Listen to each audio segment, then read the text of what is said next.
daily truth about 600cc Supersport motorcycles. Stay tuned. Let's go for a ride.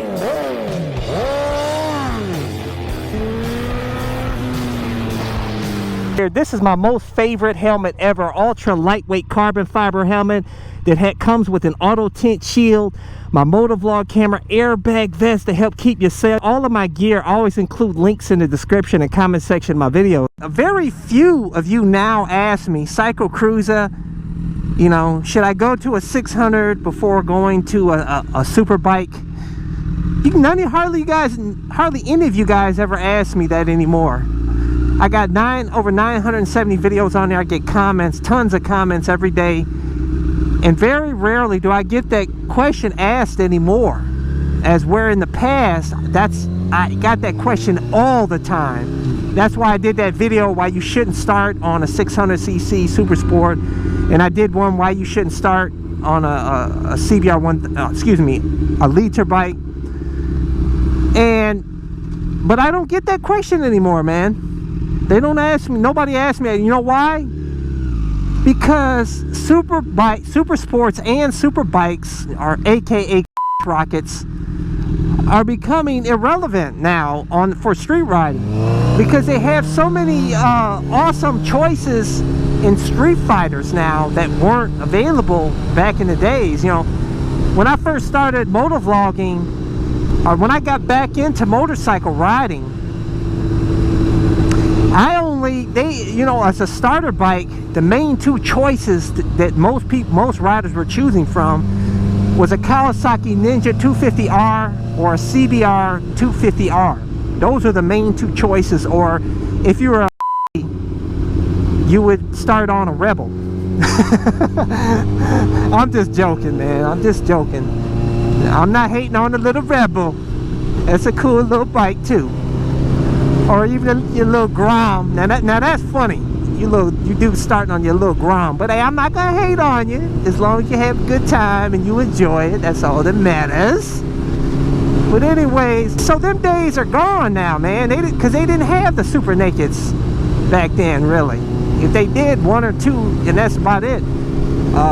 But now there's a plethora of street fighters. You got the S1000R, the Aprilia Tuono, the FC10, FZ09.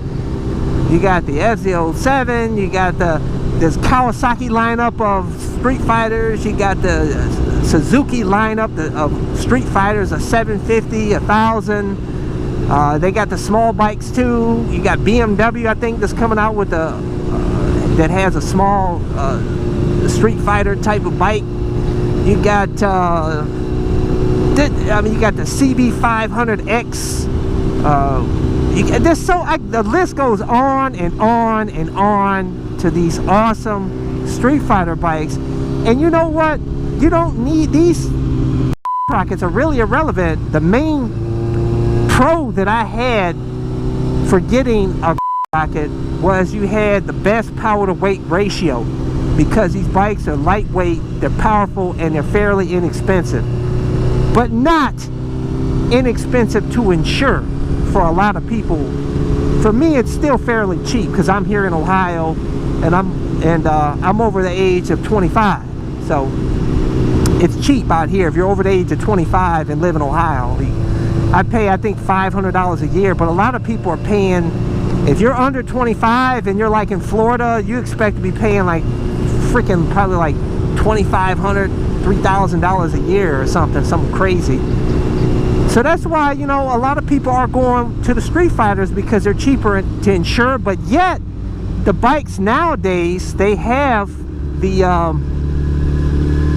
they're lightweight now, and they have nearly similar power to the rockets, and they're tuned for the street, so you're going to get better low-end and mid-range power out of the street fighters.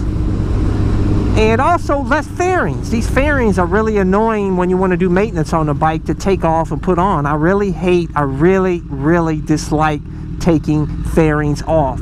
This bike actually is not that bad compared to the 600RR. That bike, I hated taking the fairings off of that bike. It's got the aggressive riding position, which is a major downside to these super bikes and super sports for street riding. Just being in the aggressive riding position, for riding for long periods of time, can become annoying. It's much more comfortable when you're in an upright seating position, but yet you still have that super bike and super sport power that the street fighters have. As I said, these days you don't need these bikes anymore, and you get cheaper insurance, like I said, with the street fighters.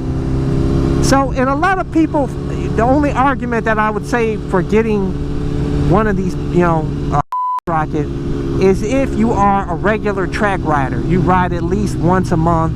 But most people, I would say, probably go as far as to say is 95% of the people that watch my channel or that ride out here on the streets, they do not see any part of the track, because it's for rich people. It's a lot of money, man. $200 a pop.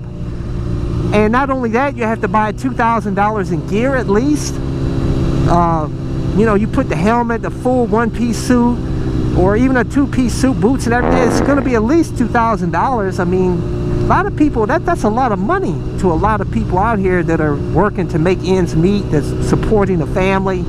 It's too costly. The 600cc and the 1000cc, the rockets, they're dying out, man. At least for us regular folks out here, street riders, that can't afford to be a regular track junkie. It's unnecessary to have these bikes when you have so many sick street fighters and supermotos. I think I'll go straight. For those of you that asked me about my gear, my helmet, gloves, boots, I know you like them some fine boots, CycleCruza. Where'd you get the boots, baby? Links are in the description and comment section of this video, or for a full list, go to my website, CycleCruza.com, click on the menu tab, My Gear, and that's all of my gear there. Links to all of my gear, current updated lists. If you want to see more of my videos, go and click on My Videos, and those are playlists of all of my videos. Hopefully you can find something that will inform you or entertain you. Hey, hit thumbs up if you like this video. Share this video with your friends and tell them there's so many sick choices with the street fighters, supermotos, lightweight, powerful, tuned for the street. You don't need a rocket anymore, guys. The only saving grace to the rockets is that they look cool. They look cooler than street fighters to me. They're beautiful bikes. Thumbs up. Check out my playlist for new riders and popular videos. Don't forget to comment and subscribe, and check out my other channel, Bug Out Moto, where I customize a van for my motorcycle so I can live in my van with my motorcycle and travel across the country anywhere. Subscribe to my YouTube channel, Bug Out Moto.